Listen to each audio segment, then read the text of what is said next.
അല്ലാഹുവിനെ ഭയപ്പെട്ടുകൊണ്ട് കരയുന്ന മനുഷ്യൻ, അയാൾക്ക് ലഭിക്കുന്ന പ്രതിഫലം പറയുമ്പോൾ ഹബീബായ നബി സല്ലല്ലാഹു അലൈഹി വസല്ലമ തങ്ങൾ പഠിപ്പിക്കുകയാണ്, ഒരു മനുഷ്യൻ നരകത്തെ ഭയപ്പെട്ട് കരഞ്ഞാൽ ആ മനുഷ്യന്റെ കണ്ണുനീര് കാരണം നരകം അവന് തടയപ്പെടുമെന്നാണ്. കറന്നെടുത്ത പാല് അകിടിലേക്ക് തിരിച്ചു പോകാത്തതുപോലെ അവൻ നരകത്തിലേക്ക് പോവുകയില്ലെന്ന് മുഹമ്മദുർ റസൂലുള്ളാഹി സ്വല്ലല്ലാഹു അലൈഹി വസല്ലം. ഈ 10 രാത്രികളിൽ നമുക്കൊന്നു കരയാൻ കഴിഞ്ഞെങ്കിൽ, അള്ളാഹുവിനെ ആലോചിച്ചൊന്ന് സങ്കടപ്പെടാൻ പറ്റിയെങ്കിൽ, നരകത്തിൽ വീണു പോകുമോ എന്നൊന്ന് ഖൽബ് പൊട്ടി റബ്ബിനോട് ചോദിക്കാൻ പറ്റിയെങ്കിൽ, അള്ളാഹുവിലേക്ക് ഹൃദയം ചേർത്ത് വെച്ചുകൊണ്ട് നമ്മുടെ കണ്ണൊന്ന് നിറഞ്ഞു ഒലിക്കുകയാണെങ്കിൽ, ഓ മുഅ്മിനീങ്ങളെ, ഓ ചെറുപ്പക്കാരെ, ഓ കൂട്ടുകാരെ, നമ്മൾ ജീവിതത്തിൽ ഒരുപാട് തെറ്റുകൾ ചെയ്തിട്ടുണ്ടാകാം.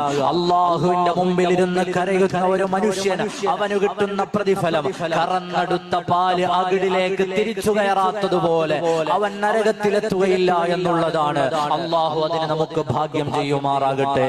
അള്ളാഹു അതിന് നമുക്ക് ഭാഗ്യം ചെയ്യുമാറാകട്ടെ. അള്ളാഹു അതിന് നമുക്ക് ഭാഗ്യം ചെയ്യുമാറാകട്ടെ.